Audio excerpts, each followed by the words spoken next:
Bien, hace una semana vimos cómo en la iglesia de Galacia habían entrado estos judaizantes, que también los asociamos con los nicolaitas, ¿os acordáis, no? Porque eran personas que realmente querían elevarse sobre el resto de los cristianos y ejercer un poder y un dominio sobre los creyentes, y de una forma pues imponiendo la ley. En este caso eran judaizantes mayormente los que entraron en Galacia. En Colosas fue otro tipo de nicolaítas. En Colosas, por ejemplo, fue el misticismo. Uno de los amigos de Job, creo que era Bildad, era un místico. Era un místico porque dice que él estaba en su cama y dice que pasó junto a él como un fantasma y se le erizó el vello de su cuerpo. Entonces, estas personas, que no es el caso de Galacia, sino más bien el caso de Colosas, eran personas que, alegando una experiencia sobrenatural que habían tenido, se elevaban sobre sí mismos. De hecho, los amigos de Job, cada uno tenía un matiz, pero todos se elevaban sobre Job, todos se ponían en una posición de, bueno, si a ti no te ha pasado esto, si tú no has tenido una experiencia similar a esta, si tú no esto, pues estaban acusando a Job de ser un hipócrita, en pocas palabras, ¿no? Y eran personas dogmáticas, personas muy duras. Bueno, hay unas conversaciones en el libro de Job que son impresionantes de lo que le llegan a decir a ese hombre. Cuando Dios había dicho de él que dice, no hay otro como él, varón perfecto y recto, temeroso de Dios y apartado del mal. Pues nada, estos hombres querían a toda costa ponerlo bajo su supremacía, ¿no? Y llegaron a decir cosas de él tremendas. Job también dijo cosas que no eran muy correctas, pero tenemos que entender que Job estaba sufriendo de una manera pavorosa y bueno, bajo el peso de ese sufrimiento, pues llegó a decir cosas que no.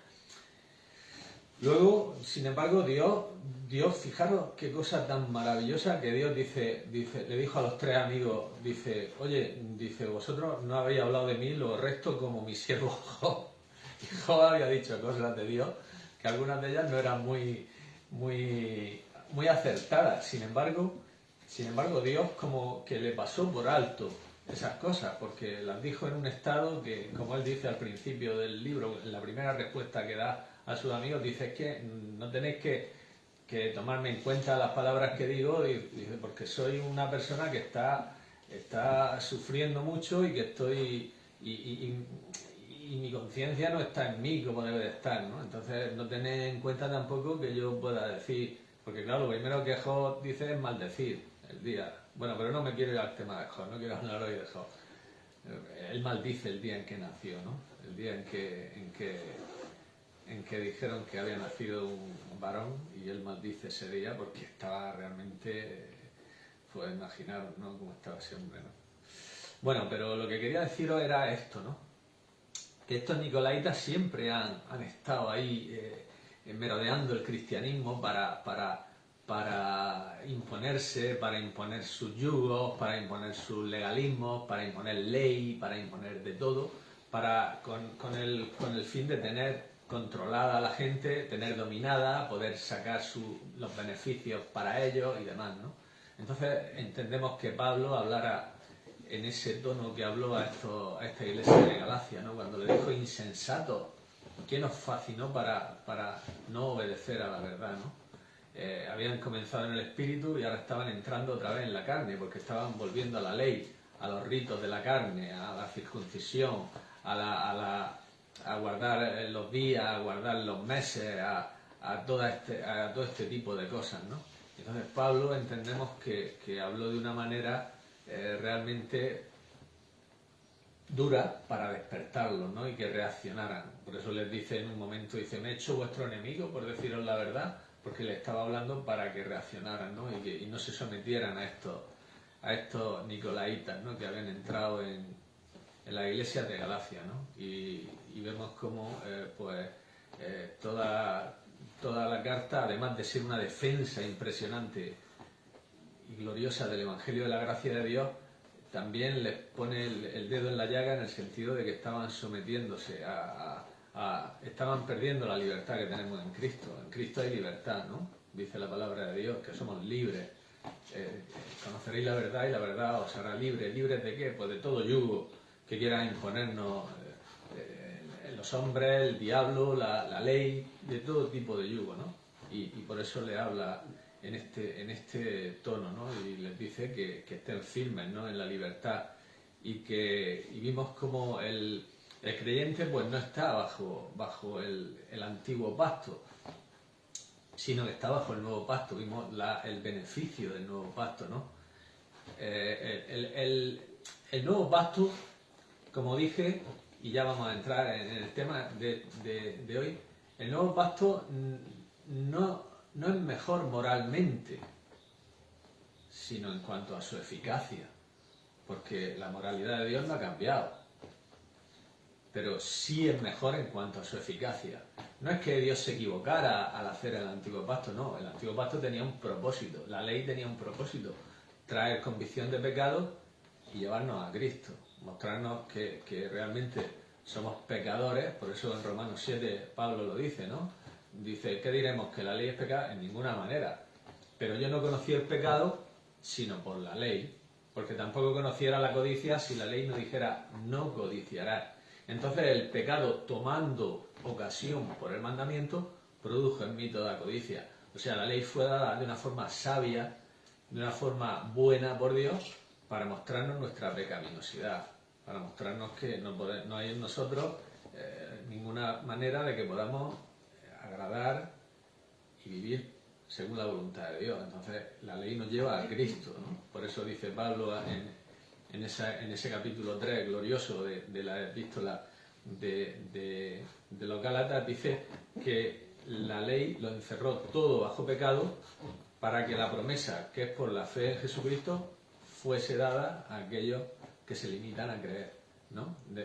Y dice que ha sido como un ayo era un cuidador de los niños de aquel entonces, ¿no? Entonces ha sido como un ayo para llevarnos a Cristo. Ese es el propósito de la ley, ¿no?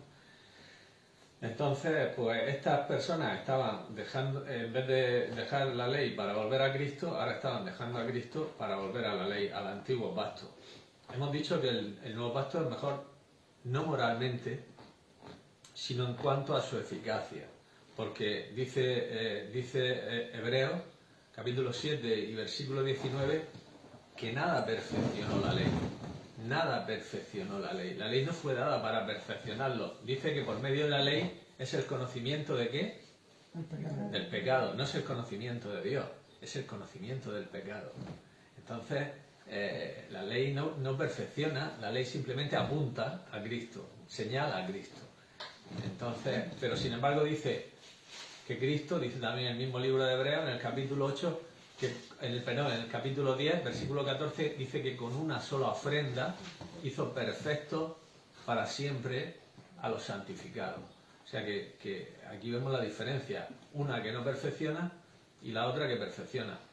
Pero moralmente Dios no ha cambiado para nada, porque de hecho, si vemos la palabra de Dios, vemos que hasta 9 de los 10 mandamientos se repiten en las instrucciones morales dadas para el cristiano bajo la gracia. El primer mandamiento de la ley de Dios dice: no tendrás dioses ajenos delante de mí. Bajo la gracia, el apóstol Pablo, inspirado por el Espíritu Santo, nos dice en Hechos 14:15, dice: nosotros os anunciamos que de estas vanidades os convirtáis al Dios vivo. El segundo mandamiento de la ley de Dios dada a Moisés en el monte Sinaí dice: no te harás imagen ni ninguna semejanza de lo que está arriba en el cielo, ni abajo en la tierra, ni debajo de la tierra. No te inclinarás a ellas, ni las honrarás. Bajo la gracia, el apóstol Juan, inspirado por el Espíritu Santo, escribe en 1 Juan 5:21, hijitos, guardaos de los ídolos. El tercer mandamiento de la ley de Dios dado a Moisés en el monte Sinaí dice: no tomarás el nombre de Jehová tu Dios en vano. Bajo la gracia, el apóstol Santiago, inspirado por el Espíritu Santo, escribe en Santiago 5:12: no juréis ni por el cielo, ni por la tierra, ni por ningún otro juramento. El cuarto mandamiento de la ley de Dios dado a Moisés en el monte Sinaí dice: acuérdate del día de reposo para santificarlo. Este es el único mandamiento que no se repite en las instrucciones dadas al creyente bajo la gracia.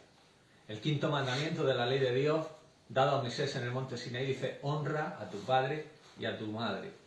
Bajo la gracia, el apóstol Pablo, inspirado por el Espíritu Santo, escribe en Efesios 6, versículo 1: hijos, obedeced en el Señor a vuestros padres, porque esto es justo. El sexto mandamiento de la ley de Dios dado a Moisés en el monte Sinaí dice: no matarás. Bajo la gracia, el apóstol Juan, inspirado por el Espíritu Santo, escribe en 1 Juan 3:15: todo aquel que aborrece a su hermano es un homicida, y sabéis que ningún homicida tiene vida eterna permanente en sí mismo. El séptimo mandamiento de la ley de Dios dado a Moisés en el monte Sinaí dice: no cometerás adulterio.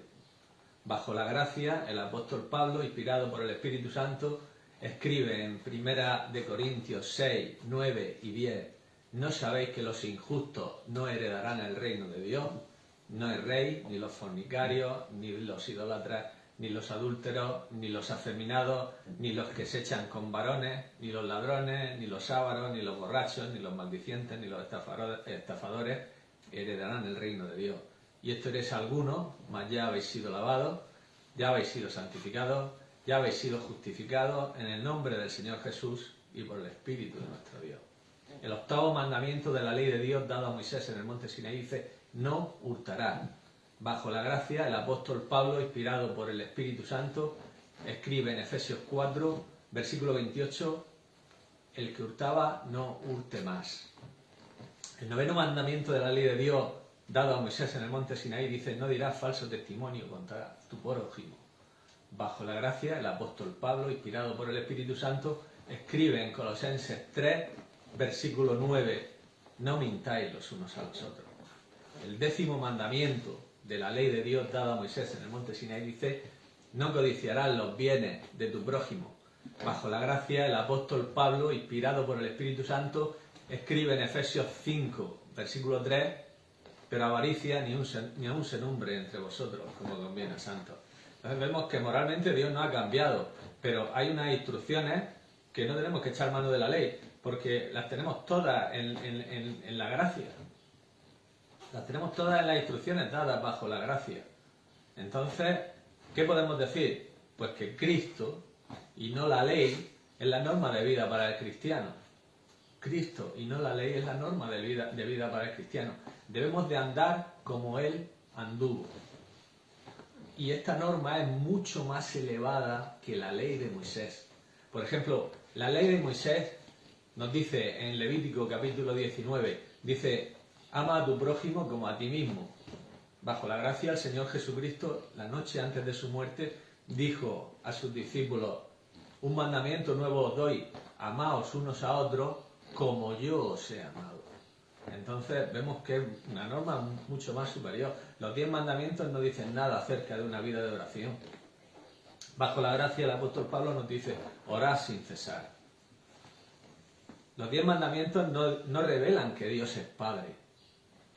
Los 10 mandamientos no dicen nada acerca de la unión con Cristo y de la nueva creación. Los 10 mandamientos no dicen nada acerca de la vida y del andar en el Espíritu. Hemos visto que los 10 mandamientos nos dicen: no adulterarás. Pero es que bajo la gracia el apóstol Pablo dice: maridos, amad a vuestras mujeres como Cristo amó a la iglesia y se entregó a sí mismo por ella. Está siempre gozoso, da gracias en todo. Esto es mucho más elevado que la ley, muchísimo más elevado. Es una norma de vida mucho más alta. Pero bajo la gracia se provee para cada verdadero hijo de Dios la presencia y el poder del Espíritu Santo para poder vivir una vida santa. Entonces, esto es el gran beneficio, además de la dádiva de gracia que fue Cristo, de la dádiva de gracia que Dios nos otorga en Jesucristo, nos otorga un segundo regalo, para aquellos que han sido redimidos, que es el Espíritu Santo, que mora en el redimido, para poder vivir una vida santa por amor a Cristo, no por temor. La obediencia en la ley era por temor. Entonces estas personas trataban de infundir temor. Si no haces esto, te va a venir esto. Si haces esto, te vendrá esto. ¿Sí? Entonces el cristiano quiere vivir una vida que agrada a Dios por amor, voluntariamente. Y Pablo lo dice claramente en la primera epístola a los Corintios, en el capítulo 6, versículo 19. Primera de Corintios 6, 19.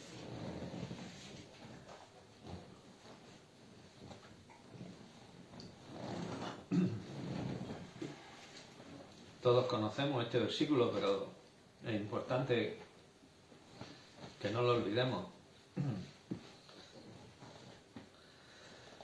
Dice: ¿o ignoráis que vuestro cuerpo es templo del Espíritu Santo, el cual está en vosotros, el cual tenéis de Dios, y que no sois vuestros? Estas personas precisamente no se pueden decir que eran personas que su vida destellara mucha santidad, porque si vemos la epístola de Primera de Corintios nos damos cuenta de que no es así. Empiezan con la división en el capítulo 1, en el capítulo 3 los llama carnales, en el capítulo 5 había un caso de que estaba uno acostándose con la mujer de su padre, en el capítulo 6 los censura porque iban a los tribunales a denunciarse entre creyentes, en el capítulo 7 vemos que había desórdenes en el matrimonio, en el capítulo 8 vemos que había personas que estaban yendo a los lugares de ídolos a comer en los banquetes que se hacían por causa de esos ídolos, la carne que se ofrecía a ellos, en fin, una serie de cosas que estas personas no se puede decir que estuvieran andando en santidad. Sin embargo, el apóstol les dice, como le está diciendo, no ignoréis esto, no ignoréis que sois templo del Espíritu Santo y que el Espíritu Santo está en vosotros. Entonces les está exhortando a que se vuelvan de todas esas cosas que estaban haciendo a una vida en el Espíritu, a que vivieran el Espíritu, que se dejaran guiar por el Espíritu para poder andar como es digno. Y esta palabra es para cada cristiano. Ignoráis que sois que sois templo del Espíritu Santo. No ignoréis esto, no ignoréis que vuestros cuerpos son templos del Espíritu Santo que está en vosotros, que tenéis el Espíritu Santo en vuestros corazones, para que Él pueda guiaros. Esto es otro beneficio grandioso del nuevo pacto. El nuevo pacto dice: ninguno enseñará a su prójimo, ni ninguno a su hermano diciendo: conoce al Señor, porque todos me conocerán. Entonces hay una revelación personal de Dios a cada creyente por medio de su Espíritu. No quiere decir esto que no vayamos a necesitar maestros y que no vayamos a necesitar personas que nos enseñen la palabra. Por supuesto que sí, pero en nosotros hay una enseñanza directa de Dios, una revelación directa de Dios, una revelación personal de Dios. No necesitamos ya mediadores humanos, ya no necesitamos una persona que venga y nos diga: oye, que Dios me ha dicho esto. No, si Dios te ha dicho esto, lo quiero ver en la palabra de Dios y quiero que el Espíritu Santo me confirme lo que tú me estás diciendo. No me vas a imponer nada, como estaban haciendo estas personas, ni me vas a imponer legalismo, ni me vas a imponer ninguna cosa que no esté conforme a lo que el Espíritu Santo me está revelando a mí conforme a mi conciencia. Ni va a violar mi conciencia, ni va a violar la voluntad de Dios para mi vida. Antes sí, en el antiguo pacto sí, llegaba el profeta y decía esto. Y el que no actuaba de acuerdo al profeta, pues sí, porque era un mediador de Dios. Pero ahora solo hay un mediador, que es Jesucristo. Tenemos un mediador, que es Jesucristo, y tenemos acceso directo a Dios por medio de Él, gracias a su obra. Entonces ya no necesitamos que que nadie nos imponga ni legalismo, ni ley, ni nada. Entonces, todo aquel que trate de imponer, a un cristiano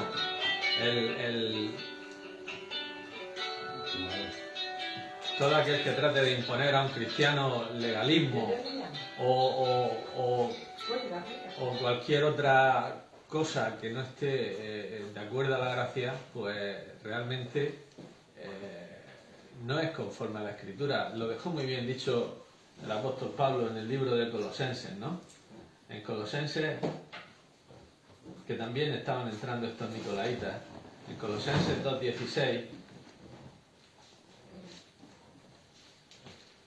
en Colosenses 2:16 dice: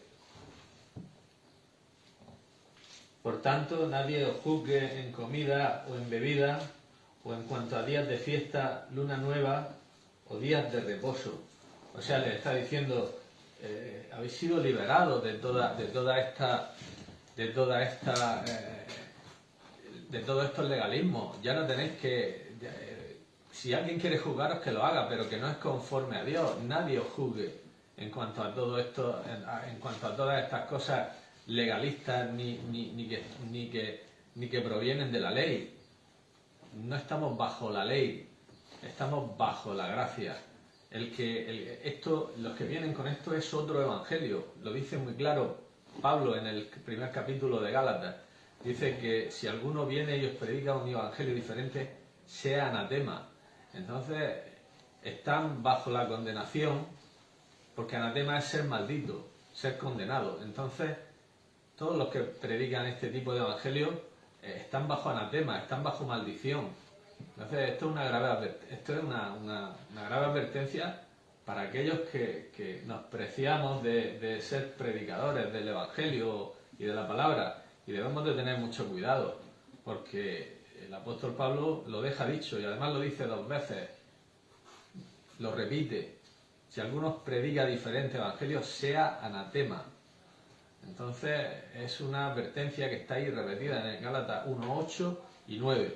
Te lo repite 2 veces. Entonces, es importante que le prestemos atención, que el Señor nos dé sabiduría para poder discernir todo legalismo que venga a nuestras vidas y todo lo que quiera imponerse en nuestras vidas por la vía de la ley.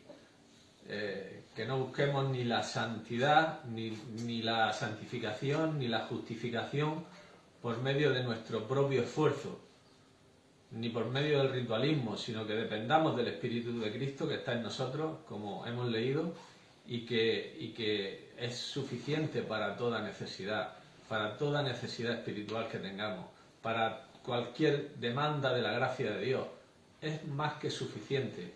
No necesitamos colocarnos nuevamente bajo la ley, porque colocarnos bajo la ley es estar bajo maldición, como dice claramente la ley. Dice que todos los que dependen de las obras de la ley están bajo maldición, porque la Escritura dice: maldito todo aquel que no permanezca en todas las cosas escritas. Entonces, como dice Santiago, si guardamos toda la ley, pero ofendemos en un punto, somos culpables de todo. O sea, Dios nos ve, si queremos realmente someternos a la ley y vivir delante de Dios en base a nuestra propia justicia, realmente no llegamos, no damos.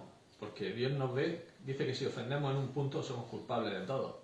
O sea, tú imagínate todos los mandamientos de la ley, faltar a un punto, somos culpables de infringirlos todos. Entonces, esto es serio. No debemos de volvernos a este legalismo, ¿no? Esto fue lo que hizo Israel cuando salió de Egipto, ¿no? Y cuando llegó al monte Sinaí, ¿no? Vamos a verlo en un momento, en Éxodo 19. Esto realmente fue lo que hizo el pueblo de Israel. El pueblo de Israel, Dios no llegó e impuso la ley. Dios, antes de dar la ley, la da en el capítulo 20. Y sin embargo, fijaros el acontecimiento que tiene lugar aquí en el capítulo 19. En el capítulo 19, vamos a leer Capítulo 19. Éxodo 19. Llegan al monte Sinaí. ¿Qué versículo? 3.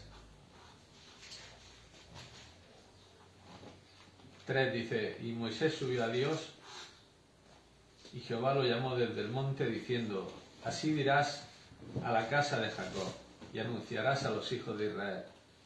Vosotros visteis lo que hice a los egipcios, y cómo os tomé sobre alas de águilas, y os he traído a mí. Esto es gracia. Esto es gracia. Lo que nos dice aquí es gracia, es pura gracia.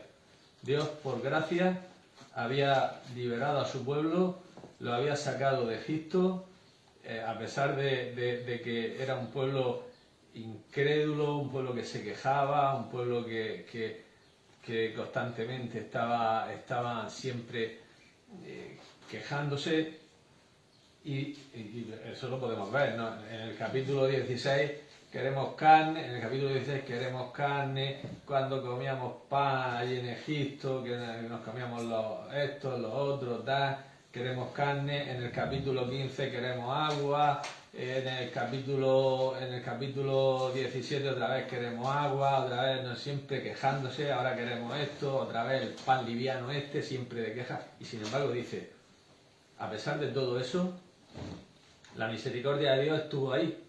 Dice, y lo que dice a los egipcios, ¿cómo os tomé sobre? Esto es pura gracia. Os tomé sobre alas de águila y os he traído a mí. Ahora dice, si diere oído a mi voz y guardareis mi pacto, vosotros seréis mi especial tesoro sobre todos los pueblos, porque mía es toda la tierra. Vosotros me seréis un reino de sacerdotes y gente santa. Estas son palabras que dirá a los hijos de Israel. Moisés fue y se las dijo. O sea, daros cuenta que la ley no iba a ser dada para tener vida, ni mucho menos. La ley iba a ser para que ellos fueran un especial tesoro y un reino de sacerdotes. Luego ellos fallaron y el sacerdocio se limitó a la familia de Aarón. Pero bien, ¿ellos qué hacen? Ellos lo que debían de haber hecho y lo que debe de haber hecho cualquier persona ante las demandas de Dios es decir, no, Dios, no queremos renunciar a esto que tú estás haciendo con nosotros. Queremos seguir bajo tu gracia. Queremos que tus alas nos lleven, nos cubran, nos guíen. Queremos que tu presencia vaya con nosotros y que tú nos sigas soportando, y queremos andar en tu ilimitada gracia por siempre. Por siempre. Entonces, ¿qué hubiera pasado? Pues seguro que la gracia de Dios se hubiera extendido a ellos sin limitaciones, porque Dios se deleita en ejercer su gracia. Sin embargo, ellos, ¿qué dijeron? Ellos con arrogancia dicen lo siguiente. En el versículo 8. Esto aquí, en el original, se ve que hay una arrogancia en estas palabras. Cuando se lee el original denota una autosuficiencia, una arrogancia, y dicen, todo el pueblo respondió a una y dijeron, todo lo que Jehová ha dicho haremos. Todo lo que Jehová ha dicho haremos. Entonces es como si le estuviera diciendo, oye Dios, no nos trates conforme a tu gracia, trátanos conforme a lo que nosotros, lo buenos que vamos a hacer, lo que vamos a hacer. No queremos que nos sigas favoreciendo, sino ahora queremos que lo que tú nos des sea como deuda. Por eso Pablo dice que al que no obra, sino cree, le es contada por gracia, pero al que no cree, sino obra, le es contado por deuda. Entonces dice, ahora queremos que tú nos pagues de acuerdo a nuestra capacidad, a nuestra justicia, a nuestra valía, a nuestra importancia, ¿no? Entonces, a partir de aquí, a partir del versículo 9, vemos que Dios les dice, muy bien, os voy a tratar así, pero no acercaros ya. Ya no quiero que os acerquéis. Yo os voy a tratar conforme a mi ley, pero ya no acercaros, porque ya no os podéis acercar. Hasta ese momento Dios los había tratado en gracia, pero ahora el monte se hace un lugar inaccesible para ellos. Ahora el monte se hace un lugar que dice que no se acerque nadie, porque el que se acerque muere. El animal o la persona que se acerque va a ser muerta, porque ya no podéis acercaros a mí. Entonces el cambio era muy perjudicial para ellos. Entonces esto también lo puede hacer un creyente. Esto lo puede hacer un creyente, que es caer de la gracia. O sea, estar en la gracia, y es que se vuelve, que era lo que estaban haciendo los Gálatas, se vuelve nuevamente al legalismo y a la propia justicia para tratar de ser aceptos por Dios por medio de sus capacidades. La Biblia dice que somos aceptos en el amado. ¿Qué significa esto? Pues que Dios nos recibe por Cristo. Dios nos recibe por Cristo.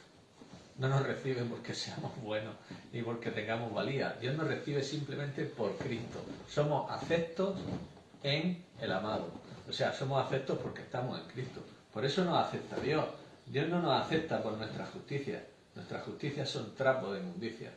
Nuestra justicia, dice la Biblia, que no hay justo ni uno. Que no hay ni uno.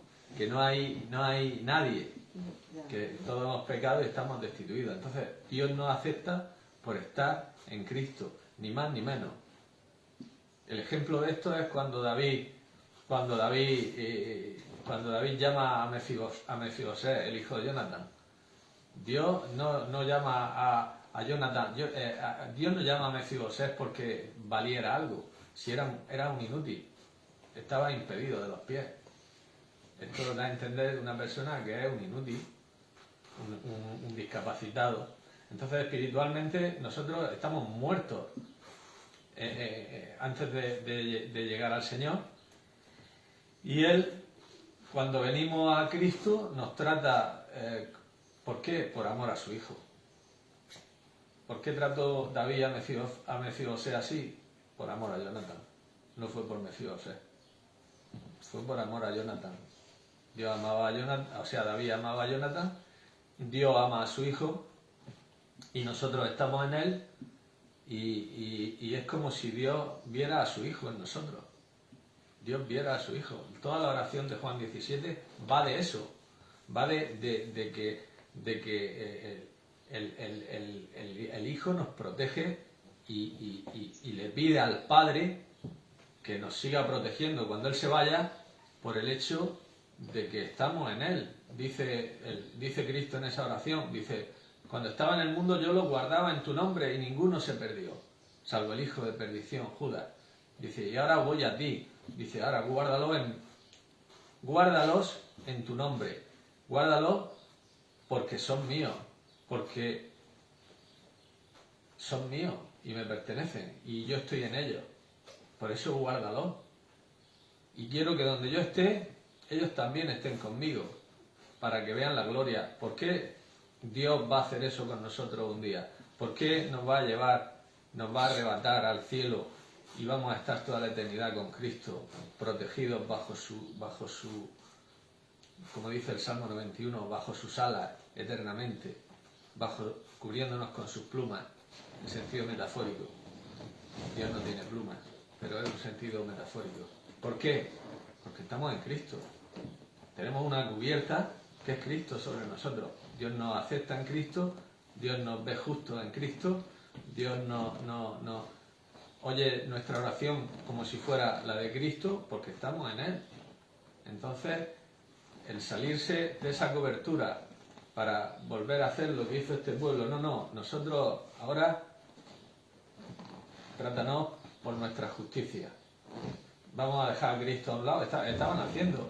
Estaban desligándose de Cristo, por eso Pablo les dice a los Gálatas en el capítulo 5, de Cristo os desligasteis los que por la ley os justificáis, de la gracia habéis caído. Estaban desligándose, estaban saliéndose de esa cobertura. Lo que hizo el pueblo fue eso, salirse de esa cobertura de gracia de Dios. Dios nos ha tratado en gracia a pesar de que somos tan malos. Es que somos tan malos, somos pésimamente malos. Somos en nosotros mismos, estoy hablando, John Bunyan dijo una vez, dice, en la mejor oración que ha salido de mis labios hay suficiente pecado para condenar al mundo entero. Y esta era una persona que la gente lo tiene por santo y por puro, de hecho era de los puritanos. Pues sus palabras fueron estas. Dice, en la mejor oración que ha salido de mis labios hacia Dios, dice, hay suficiente pecado para condenar al mundo entero. Entonces, esta es la realidad de nuestra naturaleza. Esta es la realidad. Como dice Pablo, queriendo hacer el bien, hallo esta ley, que el mal está en mí. Así de sincero fue. Entonces, ¿qué queremos? ¿Justificarnos por nosotros mismos? ¿O queremos que Dios nos siga viendo y tratando como ovejas de Cristo en esa cobertura de Cristo? Entonces, la epístola de los Gálatas ahora ya la podemos entender un poco mejor y podemos entender las palabras de Pablo de esa exhortación tan severa que hace, porque lo que estaban haciendo estos Gálatas era lo mismo que hizo el pueblo de Israel allí al pie del Sinaí. Estaban diciendo: no necesitamos a Cristo, no necesitamos a Cristo. A partir de ahora Dios nos va a bendecir porque vamos a cumplir los ritos de la ley, porque vamos a cumplir la circuncisión, porque vamos a hacer esto. Esto es un insulto a Dios. Esto es un insulto a Dios porque están sustituyendo la sombra por la realidad. Se están quedando en las sombras, y todas las cosas que se dieron en el antiguo pacto eran para apuntar a Cristo. Si el tabernáculo es un tipo de Cristo, si la luz del candelabro es un tipo de Cristo, nuestra luz, si el pan de la proposición era un tipo de Cristo como nuestro pan de vida, si el sábado era un tipo del descanso que iba a venir luego en una obra de redención consumada como la de Cristo, si la circuncisión era un tipo de la obra de Cristo en la cruz al separarnos del mundo y llevarnos a Él, si todas estas cosas apuntaban a Cristo, entonces, ¿qué estaban volviendo? A todas esas cosas y olvidándose de Cristo. Entonces, que el Señor nos ayude y que el Señor nos guarde y que podamos permanecer en Él y poder obtener todos los beneficios que por nosotros mismos nunca podríamos obtenerlos. Amén.